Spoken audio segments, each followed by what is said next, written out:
ሰበር ዜና እስራኤል በሊባኖስ ከባድ ጥቃት ፈጸመች።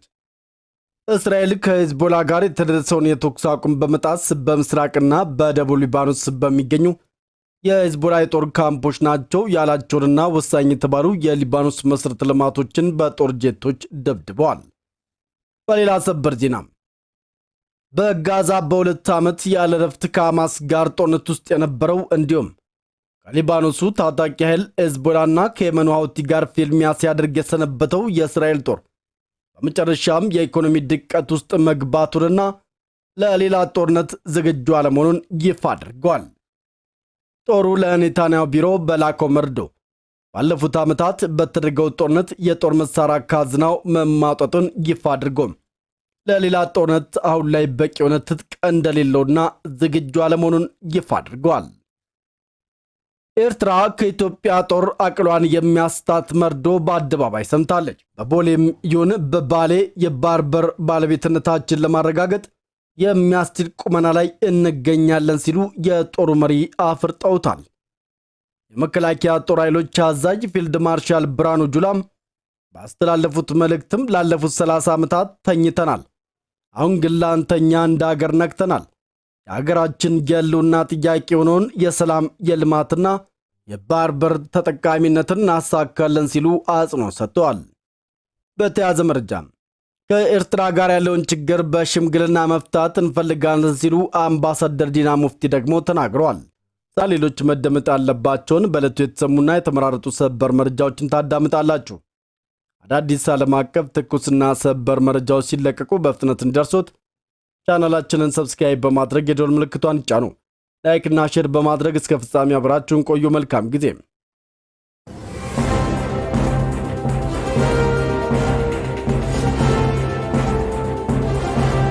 የእስራኤል ጦር በሊባኖስ ከባድ ጥቃት ፈጸመ። እስራኤል ከሂዝቦላ ጋር የተደረሰውን የተኩስ አቁም በመጣስ በምስራቅና በደቡብ ሊባኖስ በሚገኙ የሂዝቦላ የጦር ካምፖች ናቸው ያላቸውንና ወሳኝ የተባሉ የሊባኖስ መሠረተ ልማቶችን በጦር ጄቶች ደብድበዋል። እስራኤል በምስራቅና በደቡብ ሊባኖስ ባደረገችው አየር ድብደባ 4 ሰዎች መሞታቸውን የአገሪቱ የጤና ጥበቃ ሚኒስቴር ያስታወቀም ሲሆን የእስራኤል ወታደራዊ ኃይልም የሂዝቦላ ኢላማዎችን ማጥቃት መቻሉንም ገልጿል። የጤና ጥበቃ ሚኒስቴር በምስራቅ ተራራማ አካባቢዎች በተከሰቱት ጥቃቶች በመጀመሪያ የ2 ሰዎች ሞት ምክንያት ሆኗልም ብለዋል። በኋላ ላይም በደቡብ በናባቲ ዙሪያ በተፈጸመው ጥቃት 2 ሌሎች መገደላቸውን የገለጸው የብሔራዊ ዜና አገልግሎት ኤንኤን ከሟቾቹ መካከል አንዲት አዛውንት ሴት መሆናቸውንም ዘግቧል። ኤንኤ ቀደም ሲል የእስራኤል የጦር አውሮፕላኖች በሶሪያ ድንበር አቅራቢያ በሚገኘው የቤካ ክልል ውስጥም በምስራቅ ተራራማ ክልል ላይ ተከታታይ የአየር ጥቃቶችን ፈጽመዋልም ብለዋል። በተጨማሪም 2 የእስራኤል ጥቃቶች በአገሪቱ ሰሜናዊ ምስራቅ በኤርሜል ክልል ላይም ያነጣጠሩ መሆናቸው ተዘግበዋል። የእስራኤል ጦር በበኩሉ በምስራቅና በሰሜን ሊባኖስ የሚገኙትን የሂዝቦላ ቦታዎች ላይ ጥቃት ማድረሱንም ገልጿል። ከእነዚህም መካከል በቤካ ሸለቆ ውስጥም የሚገኙት ወታደራዊ ካምፕና ሚሳኤሎችም የሚመረትበት ቦታ እንደሚገኝበት በዘገባው አመልክቷል። ወታደራዊ ቡድኑ ባወጣው መግለጫ የሂዝቦላ ታጣቂዎችን ለማሰልጠን የሚያገለግል ካምፕን ጨምሮ በርካታ የሂዝቦላ ኢላማዎችን መምታቱንም ተናግሯል። በኋላም በናባቲ አካባቢ የሚገኘውን የሂዝቦላን የጦር መሳሪያ ማከማቻ ስፍራን መምታቱንም አስታውቋል። በህዳር ወር በእስራኤልና በሂዝቦላ መካከል የተኩስ አቁም ስምምነት ቢደረግም እስራኤል በሊባኖስ ላይ ተደጋጋሚ ጥቃቶችን እየፈጸመች ይገኛል። ታዲያ እስራኤል ጥቃቱን ብትፈጽምም እጅግ በርካታ ጦር እንዳለውና ሚሳኤሎች እንደታጠቀ የሚነገርለት በኢራን የሚደገፈው የሊባኖስ ሂዝቦላ ምንም አይነት የአጸፋ እርምጃ እየሰነዘረ አይደለም። እንደ ተኩስ አቁሙ በዚህ ሳምንት የእስራኤል ጦር ከአካባቢው መውጣትና ሂዝቦላም ትጥቅ መፍታት ነበረበት። ነገር ግን በሁለቱም ወገኖች የተወሰደ እርምጃ የለም። በሌላ ሰበር ዜና በጋዛ ለ2 ዓመት ያለ ረፍት ከሐማስ ጋር ጦርነት ውስጥ የነበረው እንዲሁም ከሊባኖሱ ታጣቂ ኃይል ሂዝቦላና ከየመኑ ሐውቲ ጋርም ፍልሚያ ሲያደርግ የሰነበተው የእስራኤል ጦር በመጨረሻም የኢኮኖሚ ድቀት ውስጥ መግባቱንና ለሌላ ጦርነት ዝግጁ አለመሆኑን ይፋ አድርጓል። ጦሩ ለኔታንያሁ ቢሮ በላከው መርዶ ባለፉት ዓመታት በተደረገው ጦርነት የጦር መሳሪያ ካዝናው መሟጠጡን ይፋ አድርጎም ለሌላ ጦርነት አሁን ላይ በቂ የሆነ ትጥቅ እንደሌለው አስታውቋል። በጋዛ ውስጥ ለ2 ዓመታት ግጭት ከተፈጠረ በኋላ እስራኤል ከፍተኛ ኢኮኖሚያዊና ወታደራዊ ጫና ገጥሟታል። የእስራኤል ጦር የበጀት ጭማሪ ሳይደረግ አገራቸው እስራኤል ለአዳዲስ ጦርነቶች ዝግጁ እንዳልሆነችም አስጠንቅቋል። በጭነት አውሮፕላኖችና መርከቦች የአሜሪካ ድጋፍ ቢደረግም ከካዝና ውስጥ መሳሪያዎችና ጥይቶችም ተሟጠዋል። የእስራኤል ባለስልጣናት ከኢራን፣ ሊባኖስ፣ ሶሪያና ዌስት ባንክ ያሉ ስጋቶችን በማውግላት እንደ ስማርት ቦምቦችና የአየር መከላከያ ጠላቂዎች ያሉ የተራቀቁ ስርዓቶችን አስፈላጊነት አጽንኦት ሰጥተዋል። እንደ አውሮፓውያን አቆጣጠር በ2025 በአጠቃላይ $237 ቢሊዮን ለመከላከያ ወጪም ተመድበዋል።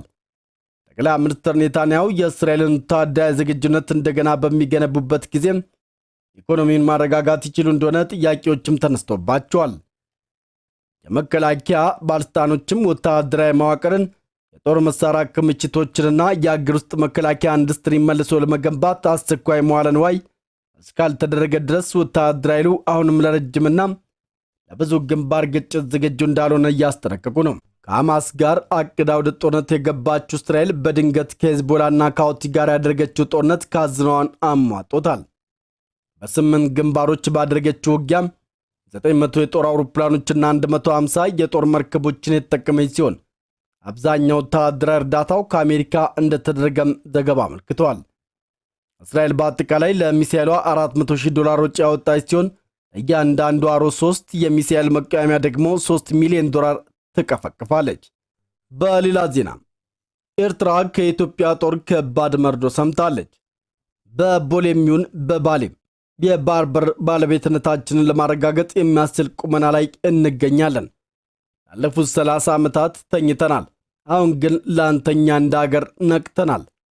ሀገራችንን የህልውና ጥያቄ የሆነውን የሰላም የልማትና የባህር በር ተጠቃሚነትን እናሳካለን ሲሉ የመከላከያ ጦር ኃይሎች አዛዥ ፊልድ ማርሻል ብርሃኑ ጁላ አጽንኦት ሰጥተዋል።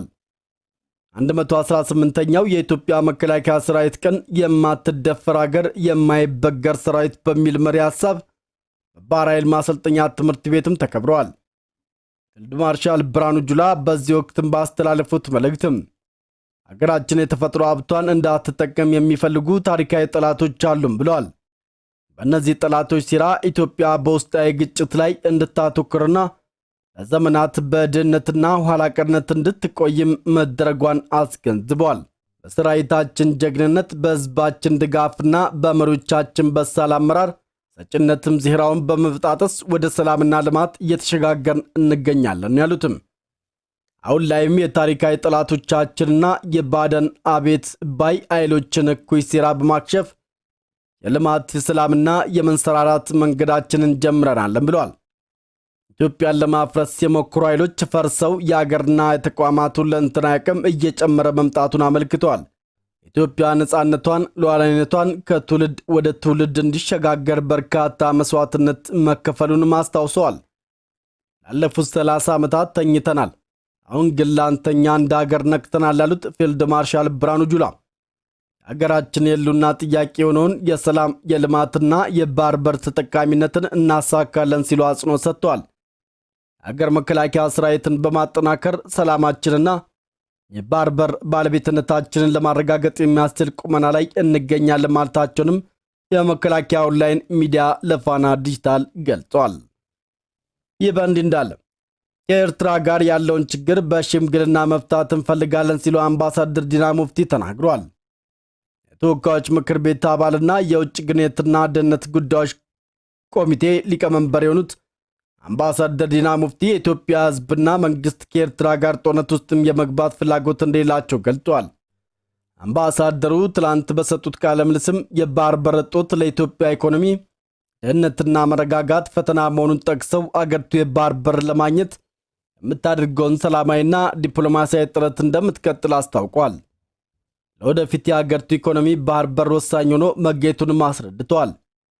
አምባሳደር ዲና ሲናገሩ በዚህ ረገድ የኢትዮጵያ ጥያቄ ፍትሃዊ ነው፣ እንዲሁም በ1982 የወጣውና የባህር በር የሌላቸው ሀገራትን የሚመለከተው ዓለም አቀፍ ሕግም ይደግፈናል ያሉም ሲሆን የኢትዮጵያ ፍላጎት በሰላማዊ መንገድ ሰጥቶ በመቀበል መርህ አብሮ ማደግ ላይ የተመሰረተ መሆኑን አስረድተዋል። በዚህ ውስጥም በጎረቤት ሀገራት ላይ ምንም አይነት ጫና የማድረግ ፍላጎት እንደሌለ ጠቅሶም ይህንን ኢትዮጵያ በተደጋጋሚ ስትገልጽ መቆየቷንም አውስተዋል። ንግግራቸውን ሲቀጥሉም እኛ አሁን ጦርነት ውስጥ መግባት አንፈልግም።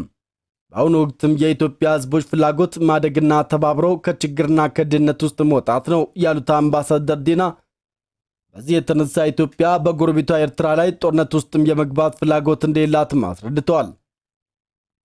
ከዚህ ጎን ለጎን ኢትዮጵያ በሰላማዊ መንገድ የባህር በር ለማግኘት የምታደርገውን ጥረት እንደምትቀጥልበት ገልጾም ይህ የሚሆነው ግን በወታደራዊ መንገድ ሳይሆን በስምምነት መሆን እንዳለበት አስምረውበታል። በኢትዮጵያ ኤርትራ መካከል የተፈጠረውን ችግር ለመፍታት በሽምግልና ኢትዮጵያ ፍላጎት እንዳላት የጠቀሱት አምባሳደሩም ሁለቱም ሀገራት ወዳጅ የሆኑ ሀገራት በዚህ ጉዳይ ሽምግልና ስራ እንዲሰሩ ጥረት እየተደረገ መሆኑንም አስታውቋል።